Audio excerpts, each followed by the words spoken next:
Welcome again in 10 minute biology. आज का topic है ऑर्गेनिज्म एंड पॉपुलेशन। चलिए बेटा, ऑर्गेनिज्म क्या होता है। ऑर्गेनिज्म सबसे छोटी यूनिट है जो कि हम लोग स्टडी ऑफ इकोलॉजी में करेंगे।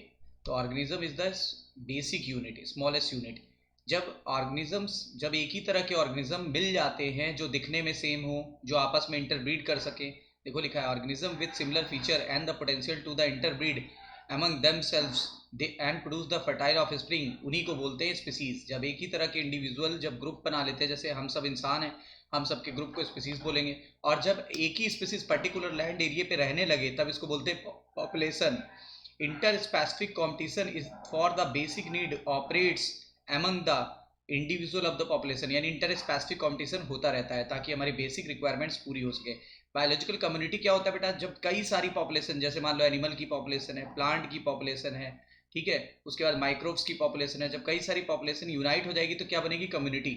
यानी क्या होगी, जब डिफरेंट पॉपुलेशन का असेंबलेंज होगा तब क्या बनेगी, तब बायोलॉजिकल कम्युनिटी बन जाती है। A biotic community has a distinct special composition and structure. इसका एक पर्टिकुलर कंपोजिशन होता है, एक पर्टिकुलर स्ट्रक्चर होता है। इकोसिस्टम क्या होता है, किसी भी बायोलॉजिकल सिस्टम में जो कि नेचर में है वहां पर कुछ बायोटिक कम्युनिटी और ए बायोटिक जो फिजिकल फैक्टर है वो आपस में एसोसिएट हो जाते हैं। क्यों एसोसिएट हो जाते हैं, ताकि एनर्जी का एक्सचेंज हो सके, ताकि रिसाइकलिंग ऑफ न्यूट्रिएंट हो सके। तो इसी को बोलते हैं इकोसिस्टम। मतलब ऐसा सिस्टम जो अपने आप चल रहा है, जिसमें लिविंग और नॉन लिविंग आपस में कनेक्टेड है एक दूसरे से, ताकि दोनों का काम चलता रहे, उसी को बोलते हैं इकोसिस्टम।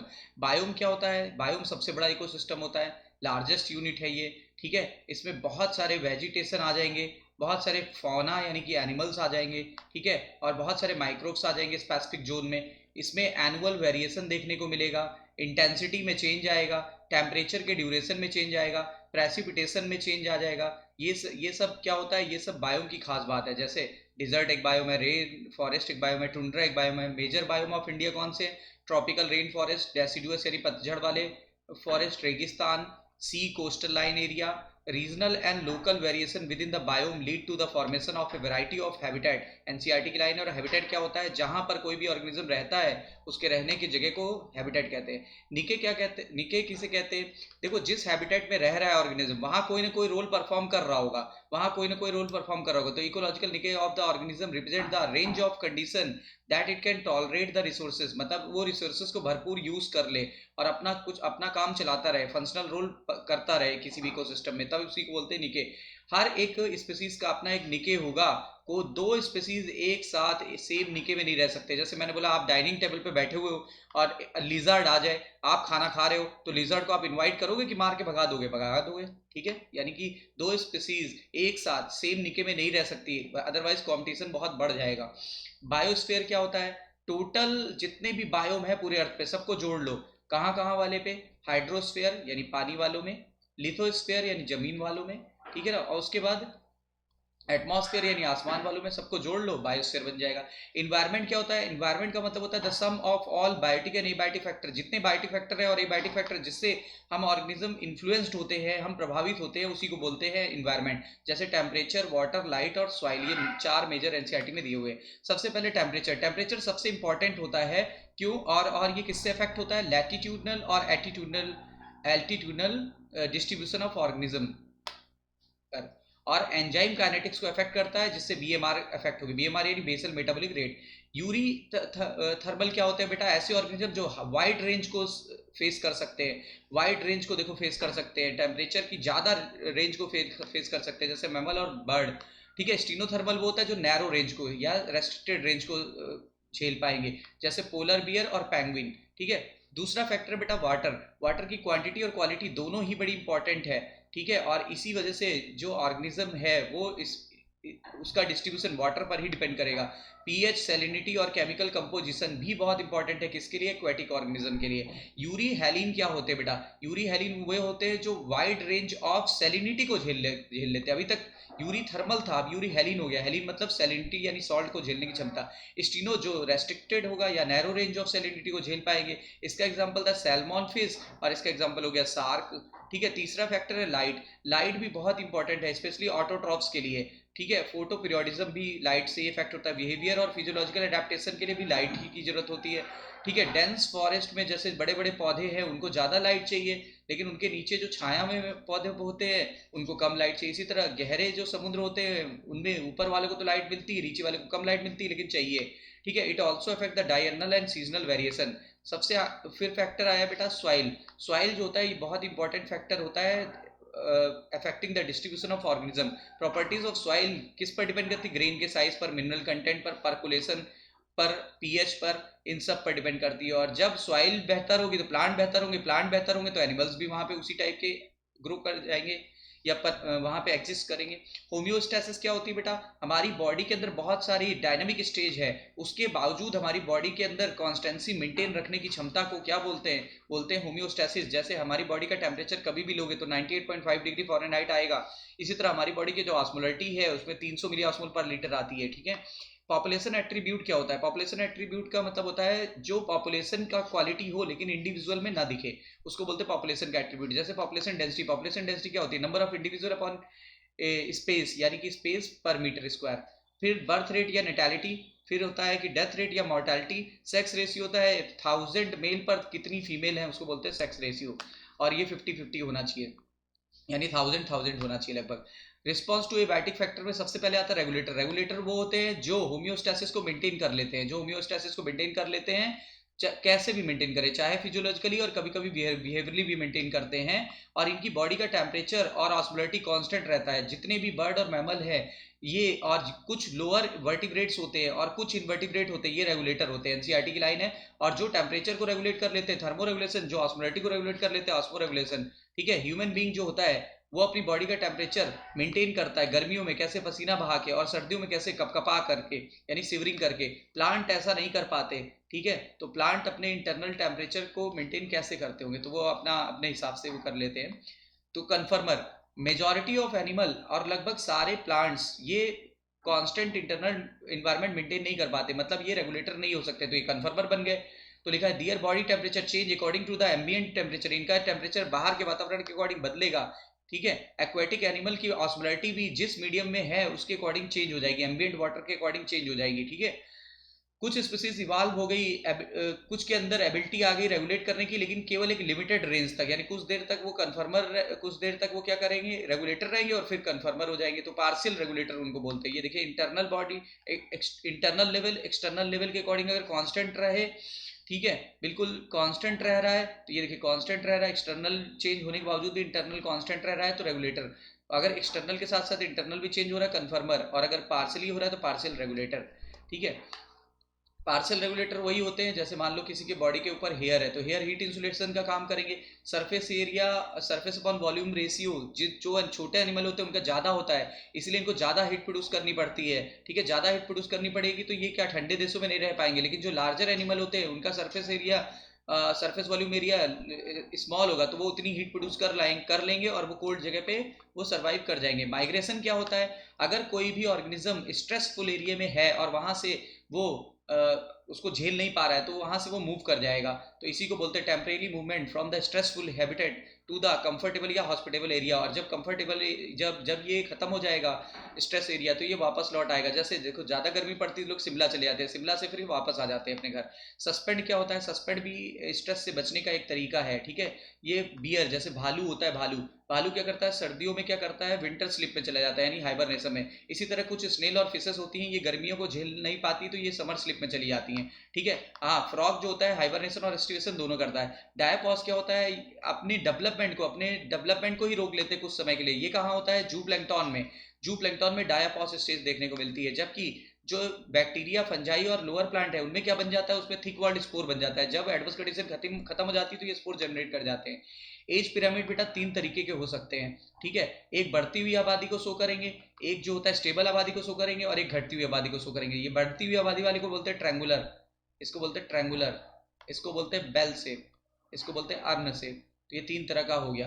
तो ये ट्रैंगुलर जो होता है, हम दो हमारे अनेक, ये देखो जरा, ये मान लो रिप्रोडक्टिव एज है और ये पोस्ट रिप्रोडक्टिव है, ये प्री रिप्रोडक्टिव, हम दो हमारे अनेक, यानी ये देखो, ये हम दो हमारे अनेक। जब जब बच्चे ज़्यादा होंगे तो ग्रोथ आबादी बढ़ेगी, यानी बढ़ रही है। हम दो, हमारे दो अगर होंगे तो लगभग क्या होगा, सेम होगा, सेम होगा, स्टेबल होगी। या हम दो, हमारे एक होंगे तो आबादी क्या होगी, घटेगी, यानी डिक्लाइनिंग को शो करेगी। ठीक है, अब आते हैं, चलते हैं इस पे।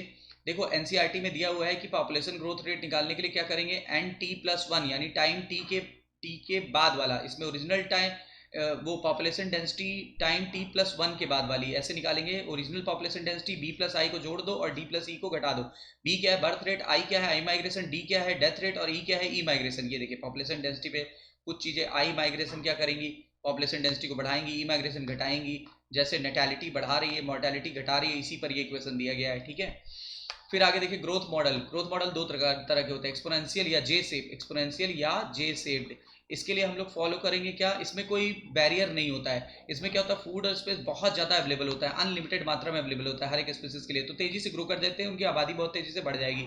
और इसको एक्सपोनेंशियल को जियोमेट्रिक फैशन या जे शेप कर भी बोलते हैं। एन टी बराबर एन नॉट प्लस ई की पावर आर टी, ये फॉलो होगा, और ये सब इसकी वैल्यूज दी हुई है। ठीक है, देखो इसको एक्सपोनेंशियल को जे शेप कर बोलते हैं। और ऐसा कब होगा, जब कोई भी चीज़ रिसोर्सेस बहुत ज़्यादा अनलिमिटेड हो, मतलब लिमिटेड ना हो, और कोई भी पॉपुलेशन जो है वो अनलिमिटेड रिसोर्सेस को आराम से यूज़ कर रही है और तेज़ी से कम समय में अपनी पॉपुलेशन डेंसिटी को बढ़ा रही है। ग्रोथ इज़ नॉट रियलिस्टिक, ये रियलिस्टिक ग्रोथ नहीं होती है। लॉजिस्टिक ग्रोथ को रियलिस्टिक ग्रोथ भी बोलते हैं। इसको वल्हस पल ने हो जाता है, ऐसा तब होगा जब रिसोर्सेज लिमिटेड होंगे। ये रियल कर्व होता है, रियल कर्व नेचर में यही एग्जिस्ट करता है। यहाँ पे क्या होता है, D N upon D T बराबर R N K minus N upon K, ये क्वेश्चन आ भी चुका हुआ है, जहाँ के क्या है, पॉपुलेशन डेंसिटी। लॉजिस्टिक ग्रोथ में सिग्मॉइड कर्व मिलेगा, जे शेप की बजाय सिग्मॉइड मिलेगा। देखो ये कौन सा है, ये जे शेप है, और ये कैसा है, ये सिग्मॉइड है। इसके लिए फार्मूला लागू हुआ था D N upon D T बराबर आर एन, यहाँ पे फार्मूला लागू हुआ था D N upon D T बराबर R N K minus N upon K. ये कैरिंग कैपेसिटी को फॉलो करता है। कैरिंग कैपेसिटी क्या होती है, ये देखो, ये मैक्सिमम कैपेसिटी जिस पर सारे ऑर्गेनिज्म आराम से सर्वाइव करेंगे उसी को बोलते हैं कैरिंग कैपेसिटी। ठीक है, ये रिसोर्सेज जब लिमिटेड होगा तभी मिलेगा। दूसरी बात, रिसोर्सेज जो होगा वो फाइनाइट है, मतलब लिमिटेड है, और लिमिटिंग है। ठीक है, और लॉजिस्टिक ग्रोथ जो होता है ये बहुत ज़्यादा रियलिस्टिक होता है, नेचर में सबसे ज़्यादा एग्जिस्ट करता है। पॉपुलेशन इंटरेक्शन में सबसे पहले प्रीडेशन होता है। प्रीडेशन में क्या होता है, एक शिकार करेगा, एक शिकार, जिसका शिकार करेगा वो प्रे, और जो शिकार करेगा उसको प्रीडेशन। तो प्रीडेशन प्रे वाला रिलेशनशिप होता है, एक प्रीडेटर है और जिसको वो खाएगा वो प्रे है। जब जब भी प्रीडेटर और प्रे की बात आती है तो टाइगर और डियर वाला एग्जांपल सबसे बेस्ट आपको याद आता है। प्रीडेटर दो काम करते हैं, एक तो ये ट्रांसफर एनर्जी करते हैं, एनर्जी को ट्रांसफर करते हैं, लोअर ट्रॉफिक लेवल की एनर्जी को हायर ट्रॉफिक लेवल तक ले जाते हैं। दूसरा, ये प्रे की पॉपुलेशन को कंट्रोल करते हैं, प्रे की पॉपुलेशन को कंट्रोल करते हैं। जैसे एक प्रिकली पियर कैक्टस था, यानी कि कांटेदार कैक्टस था, उसको हम लोग ने क्या किया, ऑस्ट्रेलिया में ले जाके ग्रो कर दिया, और उसको खाने वाला जो मोथ था उसको वहां से हटा दिया। यानी प्रे है लेकिन प्रीडेटर नहीं है, तो प्रे क्या हुआ, तेजी से पनप गया, प्रे तेजी से पनप गया। अब हमको ये बात प्रूव कर रही थी कि ये इसकी जनसंख्या को कंट्रोल करेंगे, तो हमने प्रिकली पियर फीडिंग मोथ को क्या किया, इंट्रोड्यूस किया, तो प्रे की संख्या कंट्रोल हो गई। ठीक है, बायोलॉजिकल पेस्ट कंट्रोल मेथड भी इसी का एग्जांपल है। जैसे एग्रीकल्चर में हम लोग बायोलॉजिकल कंट्रोल करते हैं, वो भी इसी का एग्जांपल है। ये मेंटेन करती है species diversity in the community. Example of predation में क्या होगा, बायोलॉजिकल कंट्रोल हो गया। कार्निवोरस एनिमल जैसे टाइगर, ये डियर स्नेक जैसे फ्रॉग को खा जाता है, ये हो जाएगा। इंसेक्टिवोरस प्लांट जैसे नेपेंथीज, ड्रोसेरा और यूट्रिकुलेरिया, ये इंसेक्ट्स को खाते हैं, ये नाइट्रोजन की कमी को पूरा करने के लिए खाते हैं। कॉम्पिटिशन सेकंड फिनोमिना होता है बेटा, इसमें एक को फायदा होगा दूसरे को नुकसान होगा। ठीक है, तो एक की प्रेजेंस जो है दूसरे की प्रेजेंस को लोअर कर देती है। गॉस ने कॉम्पिटिटिव एक्सक्लूजन प्रिंसिपल ने क्या कहा था, दो क्लोजली रिलेटेड प्रजातियां जो होती हैं, जो सेम रिसोर्सेज को यूज कर रही हैं, वो ज़्यादा लंबे समय तक एक साथ एग्जिस्ट नहीं कर पाएंगी, हमेशा सुपीरियर वाला इंफीरियर को एलिमिनेट कर देगा। पैरासिटिज्म क्या होता है, जो पैरासाइट है वो किसी न किसी को नुकसान पहुंचाएगा अपने फूड या मील के लिए। ठीक है ना, फूड या मील के लिए, कभी कभी तो क्या होता है, रहने का स्थान भी यानी लॉजिंग के लिए भी करता है। तो जिस पर रहेगा उसको बोलते हैं होस्ट, और जो रहेगा उसको बोलते हैं पैरासाइट, यानी कि ये प्लस और माइनस वाला इंट्रैक्शन है। पैरासिटिज्म जो होता है ये शेल्टर के लिए भी हो सकता है, फूड के लिए भी हो सकता है। पैरासाइट एक्टोपैरासाइट भी हो सकते हैं, एंडोपैरासाइट भी हो सकते हैं। एंडोपैरासाइट जो शरीर के अंदर होंगे और एक्टोपैरासाइट जो शरीर के बाहर होते हैं। ठीक है, ectoparasite lives on the surface और ये अंदर की तरफ होंगे। पैरासिटिज्म का एग्जांपल है Cuscuta growing on the shoe flower plant. ठीक है, उसके बाद head lice in human being, जुए हमारे जो बालों में रहते हैं वो हो गया। एस्केरिस, टीनिया, प्लाज्मोडियम, ये सब हमें रोग कॉज करते हैं। एग्जांपल ऑफ ब्रूड पैरासिटिज्म का मतलब कोयल, कोयल जो होती है, ठीक है, laying eggs in the crow nest, यानी कोयल अपने अंडे उसके क्रो के घोंसलों में देती है, और ऐसा एवोल्यूशन के दौरान हुआ कि उसका कलर और सब कुछ सेम हो गया, जिससे वो रिजेक्ट नहीं कर पाता। म्यूचुअलिज्म का मतलब होता है दोनों को फायदा होता है, इसको हम लोग सिम्बायोसिस रिलेशनशिप भी बोलते हैं। जैसे म्यूचुअलिज्म के एग्जांपल हो गए माइकोराइजा। माइकोराइजा का मतलब होता है रूट का एसोसिएशन विद द फंजाई, ठीक है। और राइजोबियम कहाँ रहता है, लेग्यूमिनेसी के पौधे में, दोनों को फायदा है। एल्गी और फंजाई मिलकर लाइकेन बना देती है। ऑर्किड है फाइरस जो कि गारंटीड पॉलिनेशन करता है, ठीक है। उसका पॉलिनेशन करता कौन है, बी। को इवोल्यूशन का एग्जांपल है fig species and wasp. Female wasp जो होती है, female wasp use the fruit for the oviposition यानी एग लेइंग। और क्या होता है उसके अंदर, जब ओवी पोजीशन कर लेगी तब तक क्या होता है, ओव्यूल जो होता है वो सीड में बदल जाता है, तो सीड भी मिल जाता है फ्रूट के अंदर, जिससे लार्वा को नरिशमेंट भी मिल जाता है। Wasp pollinate the fig inflorescence. Wasp pollinate कर देते हैं अंजीर को while searching for the egg laying site, and in return the fig offers developing seed as food for the developing larva. और दूसरा है Mediterranean orchid, Ophrys and bee वाला example. Amensalism क्या होगा, एक को घाटा हो दूसरे को कोई नुकसान नहीं हो, यानी कि क्या हो जाएगा एमेंसलिज्म में, नाइदर बेनिफिटेड नॉर हार्म। एक को कोई घाटा ना नुकसान हो रहा है, यानी ये हो गया, और दूसरे को क्या हो रहा है, हार्म हो रहा है, यानी माइनस हो गया, ठीक है। एमेंसलिज्म का एग्जांपल हो गया Penicillium whose toxin kill the many bacteria, neither benefited nor harmed। कॉमनसेलिज्म क्या होता है, कॉमनसेलिज्म में एक को फायदा होता है दूसरे को कोई नुकसान नहीं होता। जैसे clown fish living among the tentacle of the sea anemone, और पायलट फिश यानी रेमोरा accompanies शार्क। ऑर्किड जो होता है वो कहाँ ग्रो करता है, मैंगो पे, और सी एनिमोन ग्रो करता है on the shell of hermit crab. Barnacle grow करता है on the back of whale, और अर्गट और ग्रेजिंग कैटल सबसे क्लासिकल एग्जांपल है, ठीक है बेटा। तो हम लोग ने भी ये कर लिया, अब आगे फिर मिलते हैं हम लोग। Take care, all the best.